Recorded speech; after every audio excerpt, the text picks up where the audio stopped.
Ela não tropeçou. Ela estrelou um espetáculo em câmera lenta. O salto de Harper Lewis raspou no mármore como se tivesse ensaiado aquele desastre por meses. O corpete do casaco abriu-se num acorde desafinado.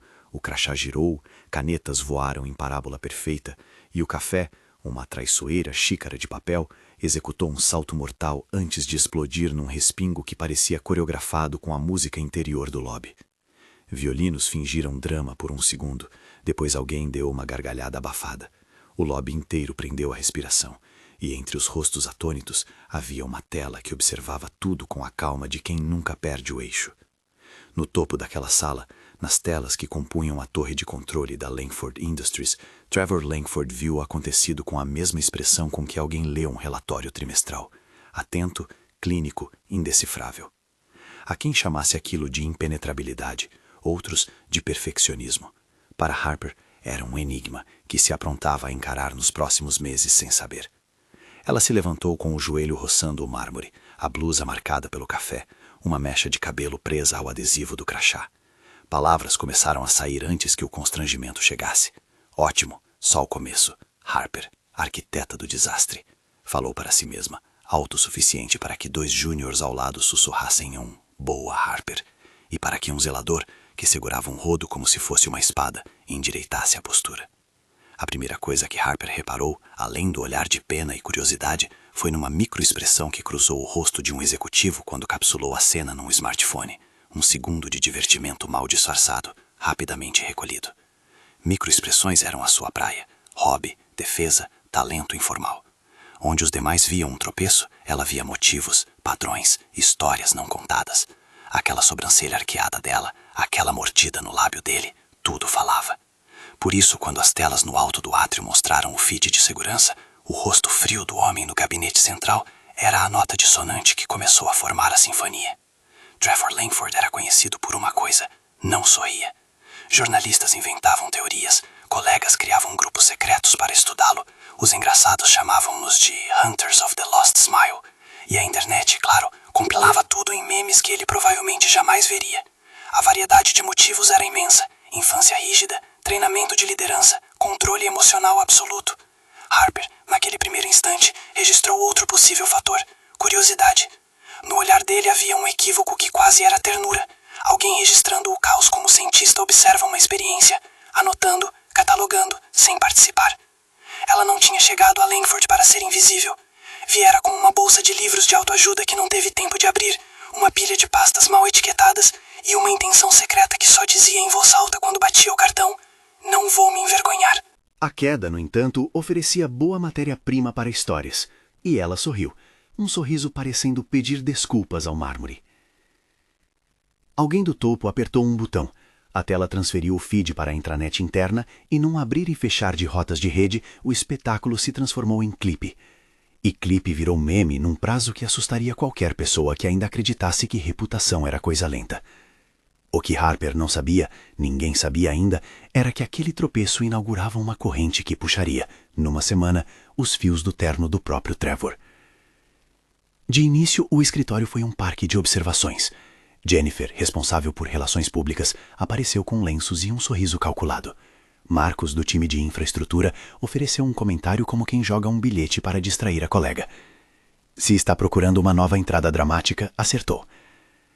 Harper ergueu o maxilar, ajeitou a blusa com dedos que tremiam um pouco e usou a queda como desculpa para organizar uma pilha de papéis que naturalmente caía toda vez que ela tocava. Havia graça nisso. O caos dela contra a ordem da torre, a eterna comédia do corporate. Logo, a piada chegou ao andar de cima. Trevor pediu para ver as imagens. Ninguém sabia exatamente o motivo, mas uma reunião surpresa foi convocada. 4 palavras que, no mundo corporativo, anunciam tanto demissão quanto epifania. Trevor entrou na sala sem sorriso, com a gravata impecavelmente colocada e sentou-se como se tivesse um plano para o mundo todo no bolso do casaco. Harper foi levada para ali porque era conveniente.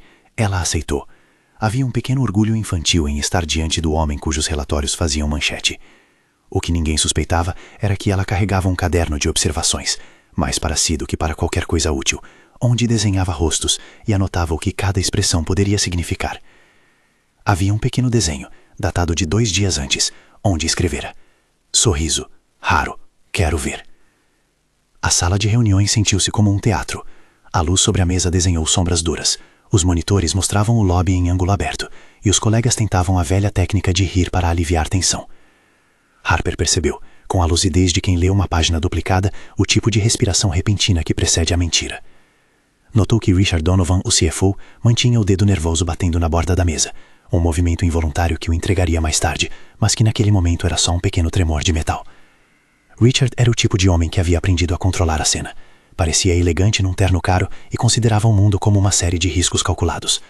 Para Harper, Richard era um elemento de contraste perfeito. O controle sem afetos, a competência com alguma sombra. O problema começou de verdade quando o clipe da queda de Harper saiu da intranet para a intranet pública. Alguém o recortou e editou com música, com legendas que insinuavam que Trevor quase sorriu, com montagens que transformavam um lapso em tarefa coletiva de caça ao sorriso. De repente, as hashtags que brincavam com o tema pipocavam.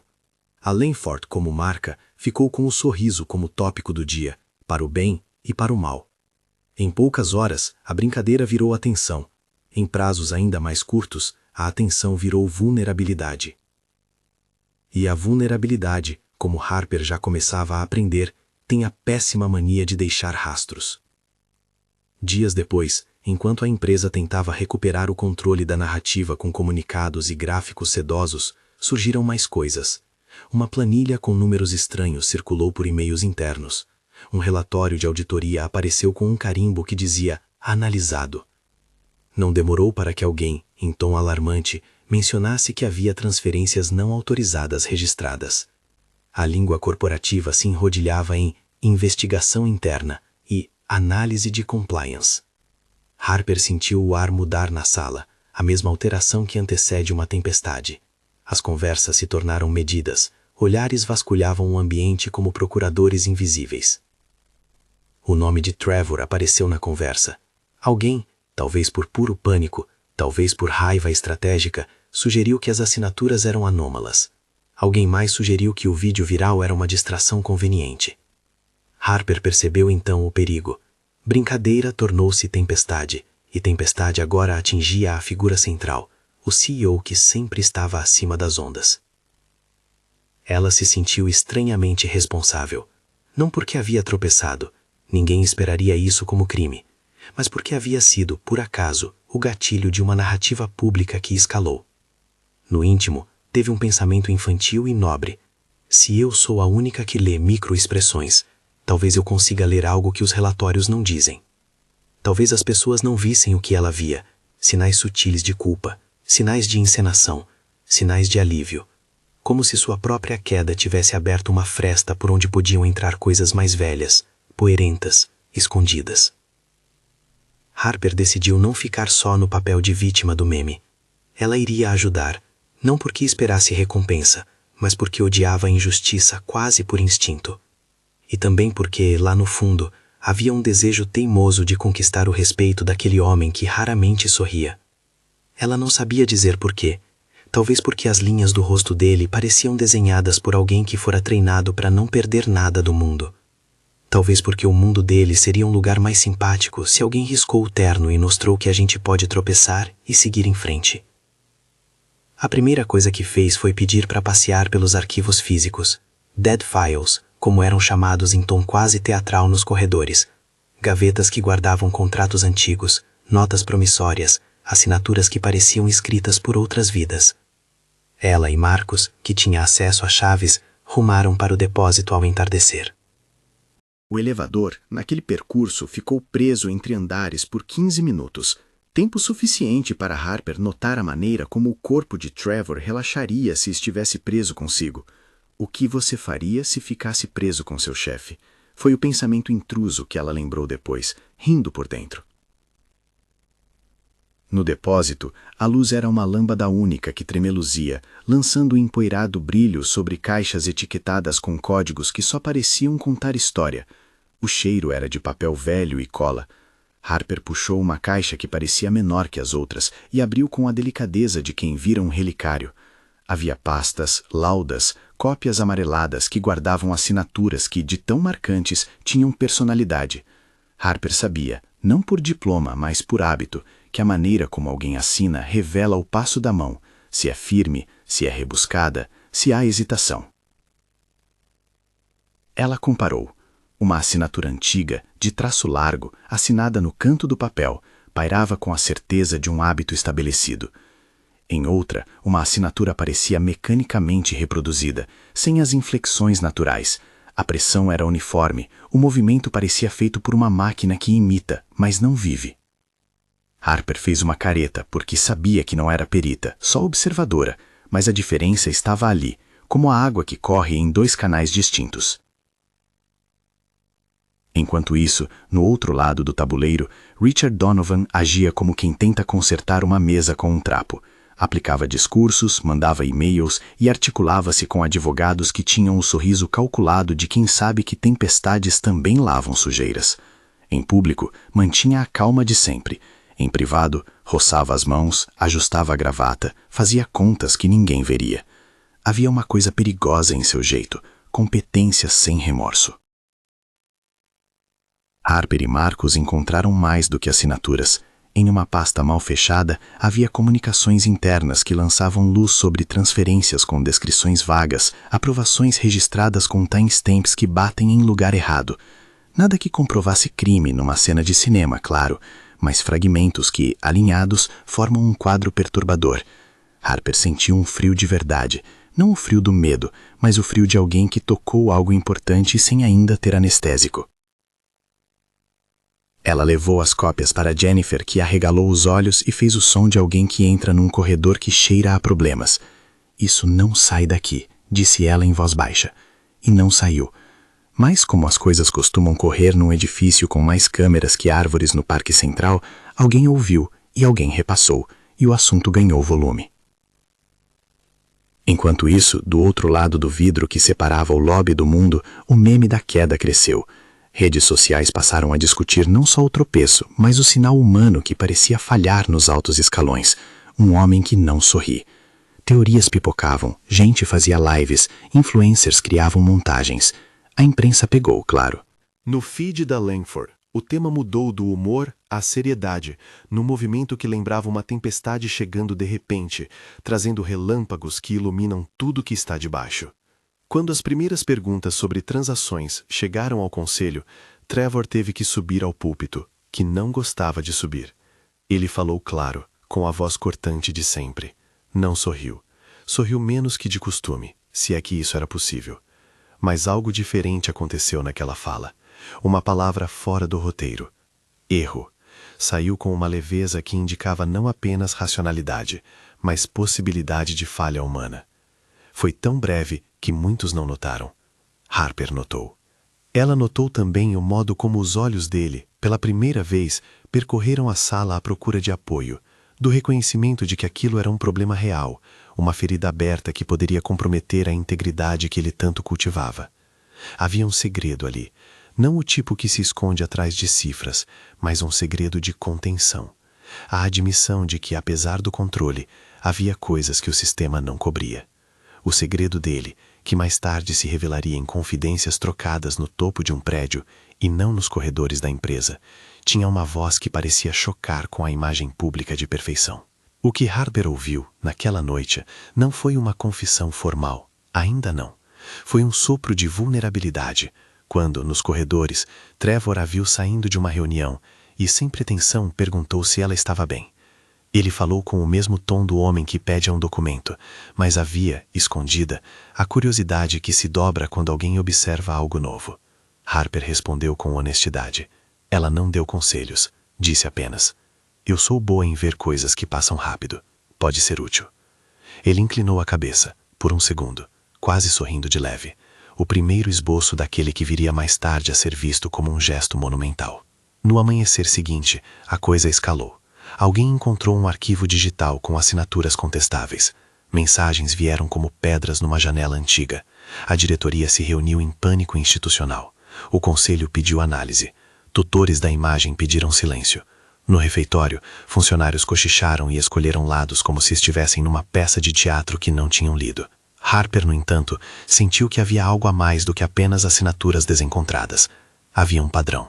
Sempre que as luzes do lobby lançavam imagens cintilantes, alguém ali se beneficiava. Havia confiança que parecia ter rachado. E havia, mais misterioso ainda, um fio de conexão entre a queda dela, a exposição pública, e a reviravolta que arrancava de Trevor uma reação que não vinha em anos. Era como se algo no escândalo puxasse para fora não só o caos corporativo, mas a própria humanidade dele. Ela resolveu que não ia ficar só no achar. Foi ao arquivo físico outra vez, sozinha desta vez, com um cafezinho na mão. A máquina de café no corredor era um santuário, onde conversas informais aconteciam, e onde, por acaso, Trevor tomara sua primeira xícara um dia e pedira amarelo, um detalhe que ela guardou porque funcionava como lembrete e encanto. O amarelo aparecia em pequenos detalhes espalhados pelo prédio, um cachecol que uma recepcionista usava, uma caneta no chão de depósito, flores artificiais no escritório do CEO que alguém deixara como protocolo. A cor virou um fio dourado invisível que conectava coisas que, à primeira vista, pareciam desconexas. No depósito, Harper encontrou uma caixa com contratos de décadas. A poeira desenhava constelações quando ela abriu a tampa. Havia uma pasta marcada com um selo que dizia 2013, Projetos Especiais. Os documentos ali pareciam alinhados com uma época em que as assinaturas eram mais recortadas, menos pressionadas. Ao compará-las com os arquivos recentes, Harper viu o que jamais imaginaria. Pequenas diferenças no traço, na direção das hastes, na pressão do papel. Nada que provasse crime, nada que quebrasse uma vida, mas o suficiente para insinuar a possibilidade de falsificação administrativa. Ela fez uma fotocópia do documento mais suspeito e a colocou no bolso, como quem guarda um bilhete de amor secreto. Saindo do depósito, tropeçou de novo, agora sem câmera lenta, com um riso nervoso escapando dos lábios. Era tarde quando fechou a porta. O prédio estava silencioso e as luzes do lobby piscavam como se estivessem respirando. Quando voltou ao escritório, a tempestade já era notícia. A Lankford estava nas manchetes locais, os acionistas queriam respostas, empregados enviavam mensagens interrogativas. Durante a noite, o clipe com sua queda ganhou novas edições que sugeriam intenções ocultas. Ela quase fez ele rir. O homem imperturbável. A narrativa se tornava carne. Harper, que sempre fora uma criatura de verdades pequenas e gestos honestos, percebeu que a história que começou com seu tropeço estava se transformando num animal com pernas próprias. Ela decidiu naquela noite que tinha que contar a alguém. Não para aparecer, não para ganhar ponto, mas porque havia uma linha tênue entre curiosidade e responsabilidade. Foi até Jennifer, que sentou-se com ela numa mesa de café às 10 da noite, os olhos vermelhos de quem passara horas tentando domar assessores de imprensa. Eu vi coisas, Harper disse. Assinaturas que não batem, horários estranhos, arquivos que parecem ter sido mexidos. Não sei o que isso prova, mas tem algo. Jennifer a olhou, ponderou e fez o gesto de quem recomenda prudência e coragem ao mesmo tempo. Vai com cuidado, mas se você tem isso, traga. Agora é hora de recolher, não de falar. A grande questão que se levantava, porém, era outra. Se havia um culpado, quem era o beneficiário? Richard? Um operador externo? Um conjunto de mãos discretas? Harper sentia que não era apenas fraude, era uma peça de teatro montada para tirar de alguém o fôlego. E o alvo, até então, era Trevor. Ele, o executivo que não sorria, estava agora no centro de uma tempestade que poderia tirá-lo de cena. Aos poucos, porém, Harper começou a perceber efeitos secundários que ninguém esperava. A crise forçava proximidades. Em reuniões de emergência, Trevor recebia informações do seu time com um olhar que, por vezes, buscava confirmação humana mais do que técnica. Em almoços rápidos na sala do CEO, pedia um café preto e, sem cerimônia, perguntou a Harper que ela havia visto. Ela respondeu com a mesma franqueza com que havia tropeçado. Coisas, padrões. Ele ouviu. Não exigiu provas, não pediu relatório, simplesmente ouviu. E ouvir, naquela empresa, era um gesto radical. Numa tarde em que o vento soprava como se quisesse virar páginas de relatórios, Harper recebeu uma mensagem anônima. Procure os Dead Files. Às vezes o passado grita. Não era ameaçadora, era uma convocação. Ela levou o bilhete ao bolso e por um instante tocou a medalha de água que havia na caneca. O amarelado do liquidificador do café se confundia com o fundo do bilhete. Era quase simbólico. Amarelo, café, segredo. Ela sabia que seguiria adiante, não por heroísmo, mas por verdade.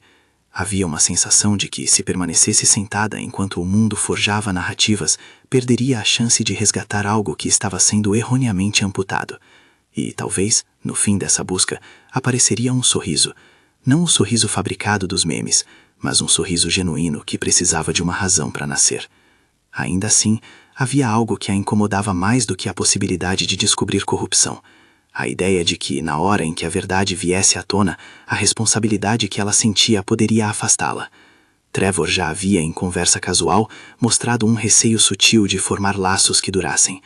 Eu perdi pessoas que não estavam no balanço. Ele dissera uma vez, sem intenção de confidencialidade, mas com uma honestidade que caiu sobre Harper como chuva fina. Era o segredo que ela sabia, mesmo antes de ele pronunciá-lo formalmente. Ele não sabia como ser pequeno, e isso o deixava incapaz de sorrir com naturalidade. Esse segredo, a incapacidade de ser pequeno, de rir por bobeira, seria mais adiante o que o transformaria, e seria Harper, com sua honestidade barulhenta e sua habilidade de ouvir microexpressões, quem, de algum modo, acionaria essa transformação. Mas naquela noite, naquele corredor silencioso, tudo ainda era preparação. O futuro brilhava em pedaços, como um mosaico semi-pronto. O que Harper não sabia era que alguém observava suas idas e vindas com interesse. Richard, sempre eficiente, havia notado as cópias desaparecidas e os bilhetes deixados ao acaso. Achou estranho, e quando as evidências começaram a se alinhar, suas mãos que manejavam números como um pianista ficaram inquietas. Para ele, havia risco pessoal. Para ele, havia um projeto de limpeza que poderia implicar-se como solução. Para Harper, havia um fio que puxar. Na manhã em que decidiu mostrar a uma pessoa confiável as diferenças nas assinaturas, entrou no elevador e encontrou Trevor.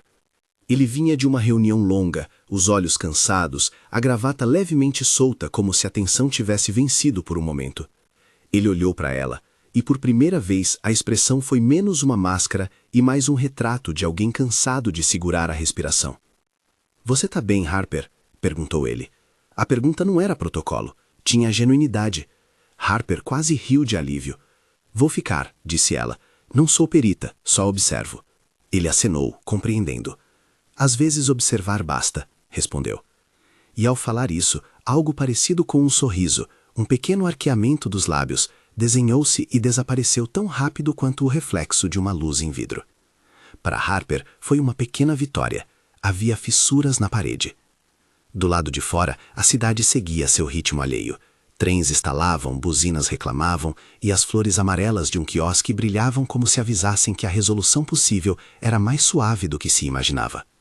No café do lobby, a máquina de café funcionava como metrônomo do prédio, lançando ruído e vapor. O amarelo aparecia em detalhes, uma etiqueta, a luz da manhã, a cor do bilhete. Pequenas coisas, pequenas pistas, pequenas razões para confiar que a gente pode mudar.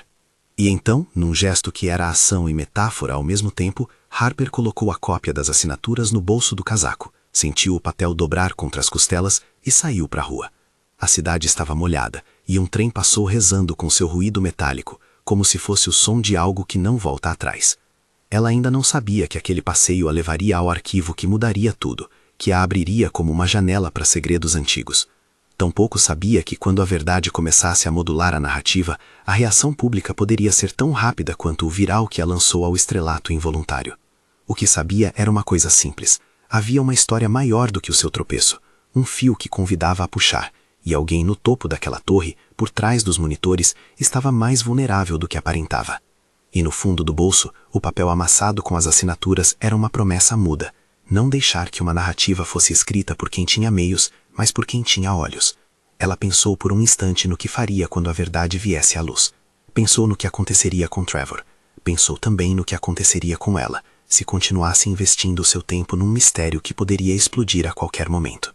O trem uivou ao longe, e Harper sorriu, pequena e inesperadamente, como quem encontra na sujeira da cidade um reflexo aceitável da imperfeição humana. Não sabia que, mais à frente, esse sorriso teria papel importante em uma virada que ninguém previu. O sorriso do milionário que só apareceu depois de ouvir o segredo que, por fim, Harper teria coragem de ouvir, não com a curiosidade afiada, mas com o ouvido entregue. Mas isso ainda era um trecho de estrada para ser caminhado. Por ora, ela tinha papéis, caixas e a sensação de que estava indo na direção certa. E enquanto a cidade seguia, ela seguiu também, com o colete do casaco salpicado de café e a convicção a esquentar a palma das mãos. A verdade começa onde as pessoas resolvem observar o que os outros apagam. Na manhã em que Harper decidiu que o papel dobrado no bolso não dormiria mais ali, ela fez uma coisa que, para qualquer outra pessoa, pareceria banal. Foi à sala de cópias e fez réplicas. Marcou-as com post-its amarelos e as deixou espalhadas como migalhas para quem quisesse seguir o rastro. Não porque esperasse que alguém seguisse, mas porque havia conforto em transformar suspeita em objeto físico. A cada folha que manuseava, sentia menos o frio que tivera no depósito e mais um calorzinho irritante de quem entende que uma história pode virar explicação se houver provas suficientes para encostar nela. De que cidade você está assistindo? Escreve aí, enquanto a gente volta para a cena.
E medo, como qualquer pessoa que já foi traída pelo próprio cálculo, fez com que ele fizesse uma escolha: mover peças antes que elas se movessem contra ele. Harper não percebera de imediato as armadilhas plantadas. Ou talvez percebesse, mas preferisse olhar para onde a luz iluminava melhor. Havia, por exemplo, um e-mail com assunto evasivo, enviado por um endereço genérico, que pedia a presença de Harper na sala de imprensa com urgência. O remetente? Equipe de imprensa. Harper, sempre mais curiosa que temerosa, atendeu. Ao abrir a porta, deparou-se com uma sala em silêncio e com câmeras apontadas para uma bancada só futuramente ocupada. Jennifer estava lá, com o rosto tenso como o de quem contava segundos. "Não é para você falar agora", disse Jennifer, já antecipando. Harper concordou. Falou então num sussurro que mais parecia promessa. "Se precisar de mim, estou pronta." O plano que se desenhava, contudo, não era só de relações públicas. Trevor, por sua vez, recebia informes que deveriam acalmar, mas que tocavam como pequenas sirenes na sua cabeça. Ele sabia que no centro da tempestade alguém precisava falar com voz clara, para que a verdade soasse mais alta que a fofoca. E havia, estranhamente, uma pessoa que vinha se revelando útil para isso, a assistente que tropeçara. Ele a convidou para almoçar de maneira quase protocolar. "Trabalharemos melhor em equipe", disse ele. E na sala do CEO, pediu que ela lhe mostre as diferenças que ela vira, em particular as que encontrara no depósito. Harper apresentou as cópias com a calma de quem mostra uma coleção de selos raros, com reverência e um bocado de orgulho não declarado. Trevor olhou, inclinou a cabeça, e por um momento o prédio inteiro pareceu emitir um ruído de expectativa. Não era apenas o conteúdo que o prendia, era a clareza com que Harper explicava o que via. Ele perguntou, num tom que revelava mais curiosidade do que acusação. Você acha que alguém forjou isso para me atingir? Harper respirou fundo. Não sei, mas parece feito para se encaixar. Não tem o que chamo de marca da vida. Hesitações, pressões, imperfeições. É limpo demais. E foi essa resposta que os levou a um passo seguinte, a cuidadosa apresentação de evidências.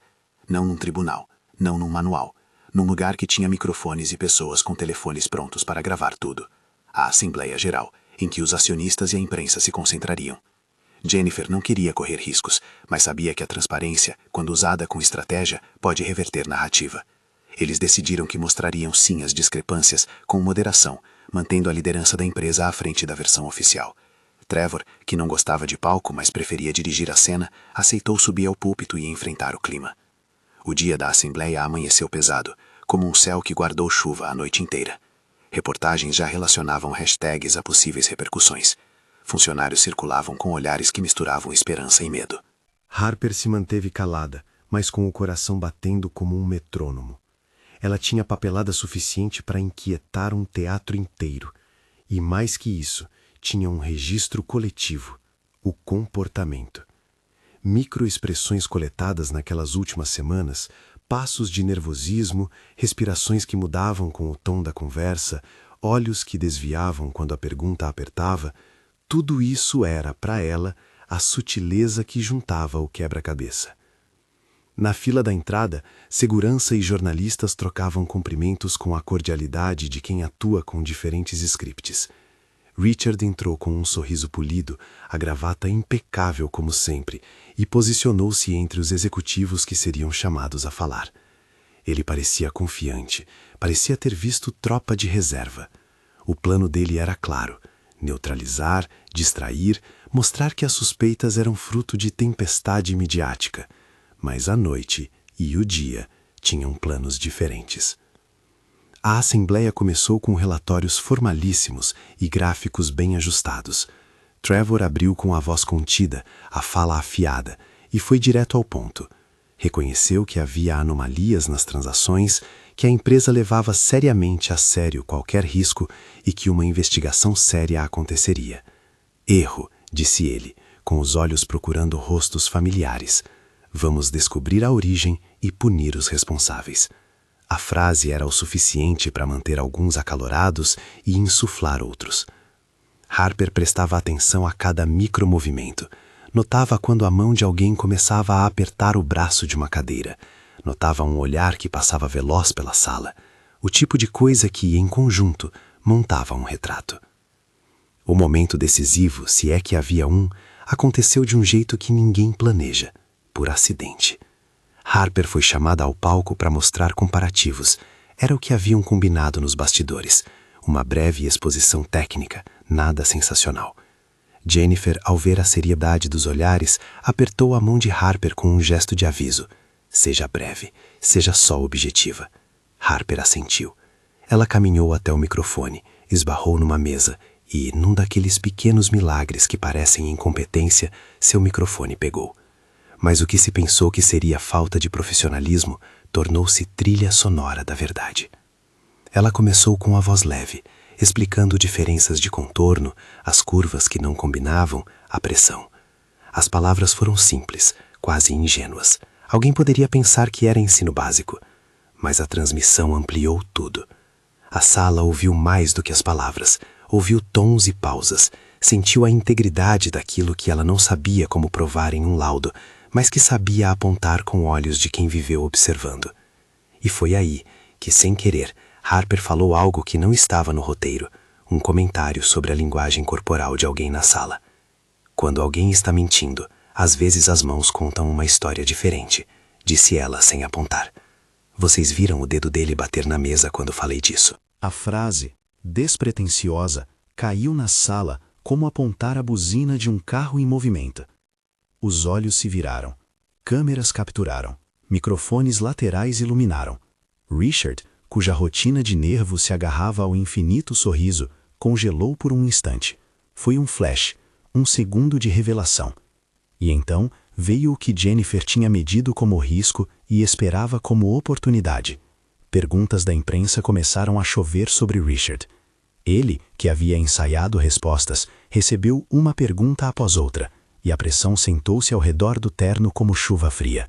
Mas a cena não acabou por aí. Trevor assumiu o controle do palco com a calma de alguém que falara tanto em números quanto em responsabilidade. Pediu a palavra e, com o tom de quem não precisava provar seu valor, pediu a apresentação de provas documentais. Jennifer, que tinha a cópia amarela guardada, estendeu o comparativo para a mesa. Os documentos foram mostrados em projeção, assinaturas lado a lado, timestamps, cópias do depósito. Não era sensacionalismo. Era a linha de um enredo que, quando alinhada, mostrava contradição suficiente para levantar sobrancelhas. E então, como se o filme tivesse acordado para um ato final, alguém na plateia reconheceu um padrão que as evidências sugeriam.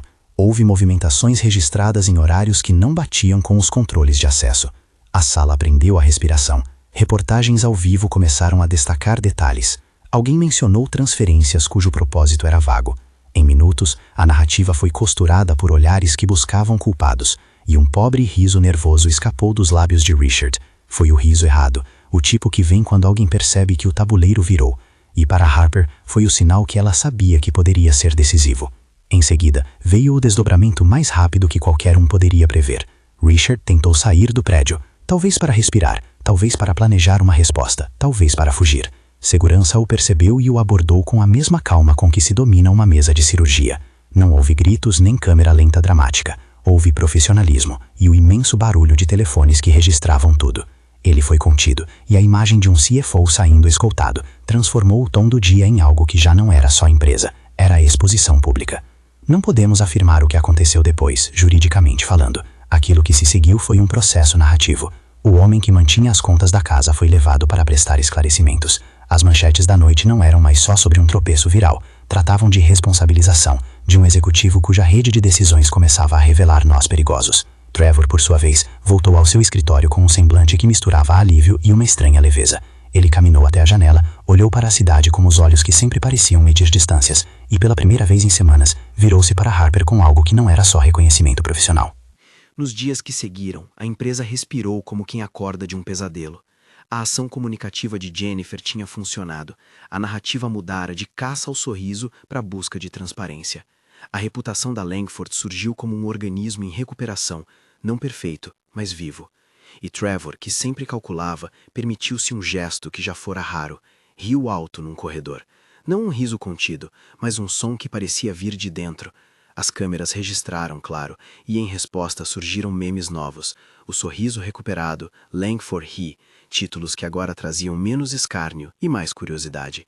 Era irônico, de certa forma, que o mesmo público que vira em Harper um objeto de gozação agora celebrasse a virada. Mas o que a plateia não via eram os fios mais delicados que se teceram entre Harper e Trevor. Depois da assembleia, ele a chamou ao rooftop do prédio, aquele lugar que, segundo boatos de corredor, era onde Trevor ia para não esquecer que o mundo gira. Eles subiram, com o som da cidade pequeno lá embaixo, e as flores amarelas colocadas nos vasos do terraço brilhavam como se guardassem o segredo da possibilidade.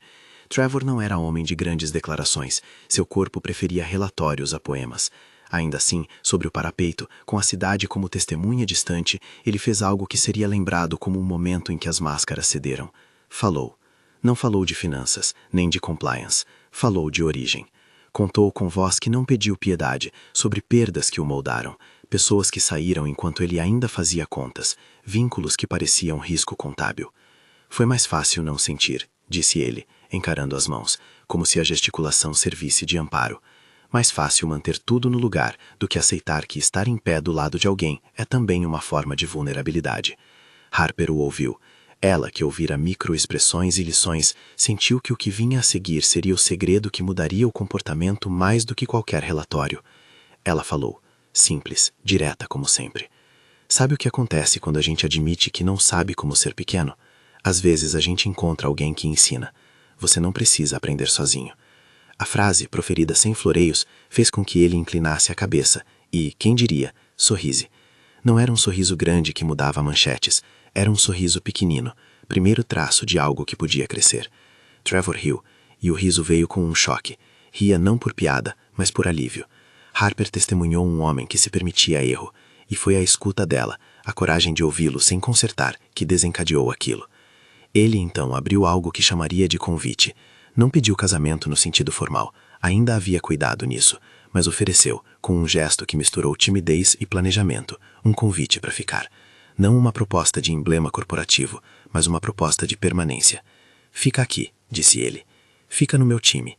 Fica em casa. Por trás da oferta havia a máquina de café que os conectara tantas vezes, havia o amarelo que se repetia, uma assinatura de detalhe que dizia repare. Harper sorriu, porque precisava respirar antes de responder.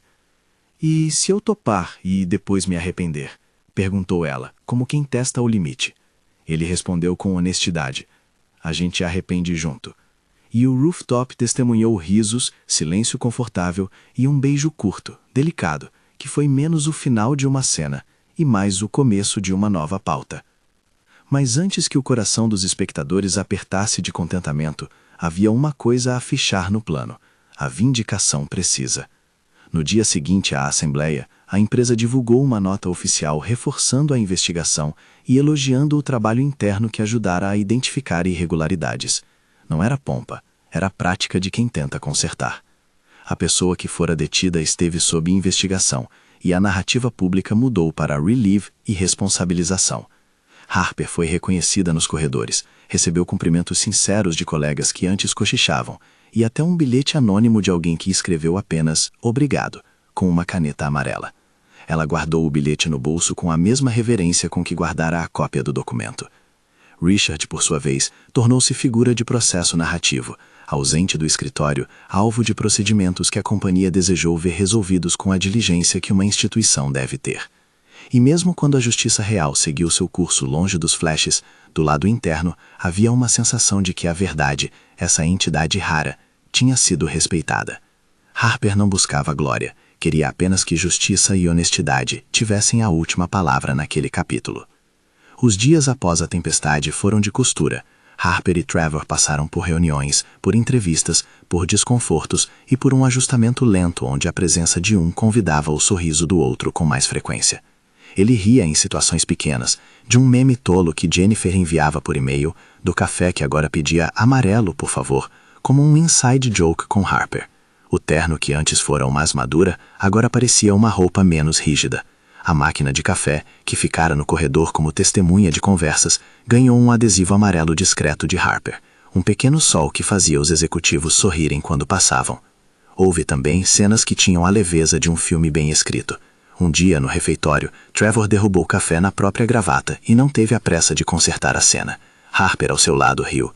O riso deles, espontâneo, verdadeiro, espalhou-se pela mesa como se fosse contagioso.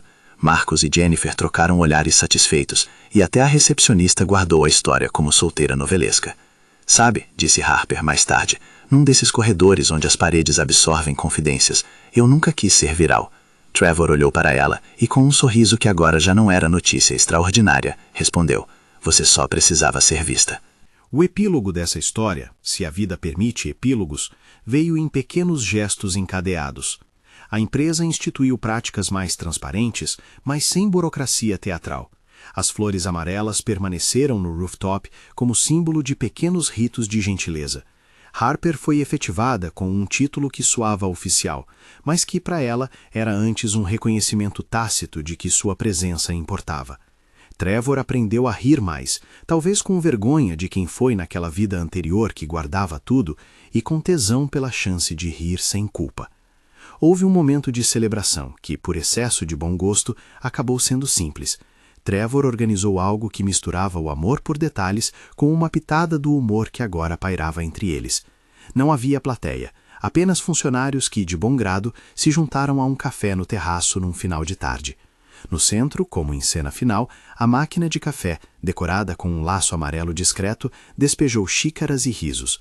Quando Harper pegou a sua caneca, encontrou algo dentro, um anel minimalista, sem alarde, descansando numa cama de papel amarelado. Trevor caiu na risada e disse: Eu achei que a máquina seria menos dramática, mas ok, ela funcionou. Harper sorriu, surpresinha, e aceitou. O pedido fora simples. Fica comigo nessa bagunça organizada? Ela riu, e a resposta veio como um sim que não precisou de promessa eterna, apenas de vontade de estar ali.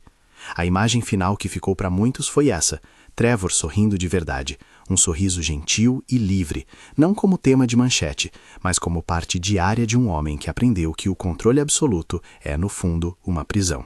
Harper, por sua vez, manteve seu hábito de falar alto consigo mesma, agora em voz que soava menos como defesa e mais como celebração. E a cidade continuou seu ruído, indiferente e essencial, carregando trens, buzinas e oportunidades de tropeçar e levantar. Algumas coisas não se encaixaram perfeitamente, e nem eles desejaram que se encaixassem. Houveram pedidos de desculpas, retrabalhos, dias em que a confiança parecia uma casca fina. Mas havia também o riso que curava instantaneamente pequenas fissuras. E com o tempo, aquele que nunca sorrira passou a sorrir com facilidade, não por obrigação ou por efeito de viralidade, mas porque alguém, simples e desajeitada, resolveu ouvir um segredo e ficou. Ela não o curou, ela apenas sentou ao lado dele enquanto ele aceitava que podia ser pequeno, que podia errar, que podia se mostrar. No final, o que restou foi um consenso singelo. A vida importa mais quando se arrisca à imperfeição. Harper continuou a observar microexpressões. Trevor continuou a medir riscos. Richard, fora do palco, lidou com as consequências do próprio roteiro. A Langford Industries aprendeu que uma pessoa tropeçando no lobby pode inadvertidamente ensinar à alta cúpula algo sobre humanidade. E o público que um dia riu da queda, agora aplaudia a coragem. E se você gostou da história, dá uma nota aqui. De 0 a 10, quanto você daria para essa história? Aproveita e se inscreve no canal para não perder as próximas narrativas. A gente se vê no próximo capítulo que a vida escrever.